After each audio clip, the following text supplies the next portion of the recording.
ঘরে বৃহস্পতি গ্রহ থাকলে কি হয়?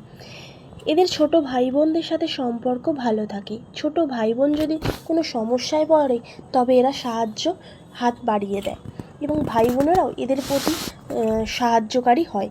এরা সৎ কাজের চেষ্টা করে, এরা অসৎ উপায়ে কাজ করে না, এরা গুরুজনদের প্রতি শ্রদ্ধা ভক্তি করে, এদের বন্ধুভাগ্য ভালো হয়, এরা বুঝে শুনে খরচ করে, এরা মিতব্যয়ী হয়, এদের বিবাহিত জীবন সুখের হয়, এদের আয়ও ভালো হয়, এরা জ্ঞানী ও পণ্ডিত হয়, এরা যে কোনো প্রতিযোগিতায় নাম দিতে পছন্দ করে ও খেলাধুলা করতে ভালোবাসে। বৃহস্পতি অশুভ হলে এদের কানের রোগ হয়।